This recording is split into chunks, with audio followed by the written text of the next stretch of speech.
نہیں جی قبر پہ نہ جائیں، مزار پہ نہ جائیں، کیونکہ وہاں شرک ہوتا ہے۔ کہاں سے شرک ہوتا ہے؟ کس مزار پر آپ نے شرک دیکھا؟ آپ جانتے ہیں شرک کسے کہتے ہیں؟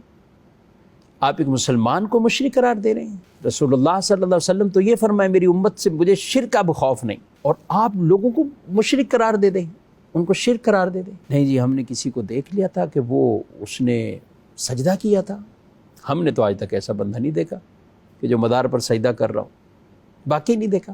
یہ پتہ نہیں لوگ کچھ اپنے ساتھ ہی لے کے جاتے ہیں تو اسی سے سجدہ کرواتے ہیں اور پھر اسی کی تصویر بنا کر شاید سوشل میڈیا پہ ڈالتے ہوں، ہو سکتا ہے دھوکے کا زمانہ ہے، یہ بھی کرتا ہے۔ لیکن اگر بالفرض اگر کوئی اپنی جہالت کے پیش نظر اگر سجدہ بھی کر رہا ہو تو آپ کسی کو اس عمل پر کیسے مشرک قرار دے سکتے ہیں جب تک آپ اس کی دل کی نیت پر واقف ہی نہیں ہیں؟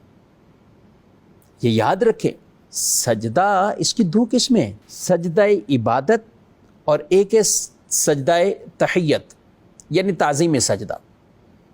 عبادت کا سجدہ تو کسی شریعت میں کسی اور کے لیے اللہ کے سوا جائز نہ ہوا۔ جس نے عبادت کے لیے سجدہ کیا اللہ کے سوا کسی اور کے سامنے وہ جھکا اور سجدہ کیا، وہ تو دائرہ اسلام سے ہے ہی خارج، یہ کسی شریعت میں ہی نہیں رہا، آدم علیہ السلام سے لے کر نبی پاک صلی اللہ علیہ وسلم اور قیامت تک۔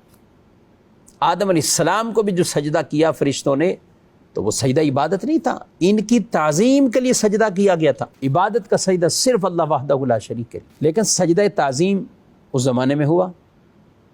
آگے چلتے ہیں تو حضرت یوسف علیہ السلام کو بھائیوں نے سجدہ کیا، آپ کے ماں باپ نے سجدہ کیا۔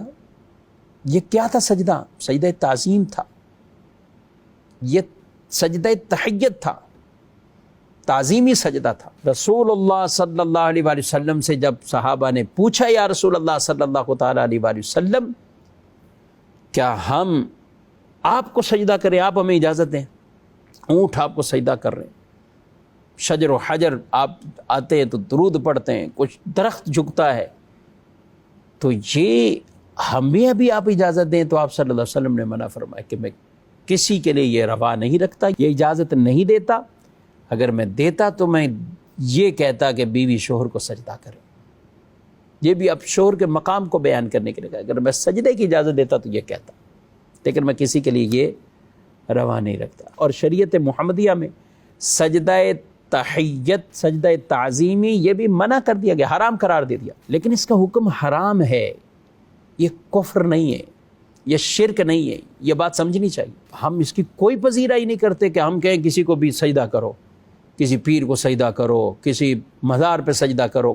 کون اس کی تعلیم دے گا؟ آپ ہماری کتابیں پڑھیں۔ دین آپ کسی ایک کے عمل کو لے کر آپ کیا لوگوں کو معاذ اللہ کافر بنا دیں گے؟ یہ بالکل غلط بات۔ علماء اہل سنت کی کتابیں پڑھ کے دیکھیں، کتنی سخت تنبیہات کے ساتھ اور سختی کے ساتھ کتابوں میں واضح لکھا، کوئی کسی پیر کو نہیں سجدہ کرے، نہ کسی مزار پر، نہ کسی اور، یہ بالکل اس کی اجازت ہی نہیں۔ ہمارے علماء نے تو یہاں تک لکھا ہے کہ کسی کی تعظیم کے لیے کوئی اتنا جھکے کہ وہ ویسے ہی حد رکوع تک پہنچ جائے، اس کو بھی ناجائز لکھا ہے، اس کو بھی ناجائز لکھا ہے۔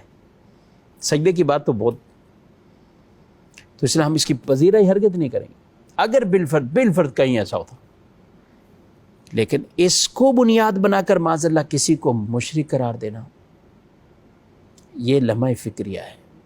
یہ اس آدمی کے لیے کہ جو معاذ اللہ کسی کے بارے میں یہ گمان رکھے، یہ کسی کو یہ قرار دے دے۔ مزارات اولیاء یہ تو وہ جگہیں برکت والی ہیں کہ جہاں سے لوگ تلاوتیں، ذکر، درود، نعتیں پڑھ کر اپنے دلوں کو سکون پہنچاتے ہیں، اور یہ غرض لے کر وہاں حاضری دیتے ہیں کہ یہ ہمارے لیے ایک وسیلہ بن جائیں گے۔ دینے والی ذات اللہ تعالیٰ کی ہے، رب نہ چاہے تو ایک ذرہ بھی ادھر سے ادھر نہیں ہوگا، یہ دیں گے، یہ ہمارے لیے ایک ذریعہ بن جائیں گے، وسیلہ بن جائیں گے، اللہ سے لے کر ہمیں دیں گے۔ اس کو دوسرے لفظوں میں یہ کہیں اللہ سے لے کر ہمیں دیں گے۔ تو اس لیے ناظرین کرام ان مسائل کو، ان چیزوں کو یہ ہمیں سمجھنا چاہیے۔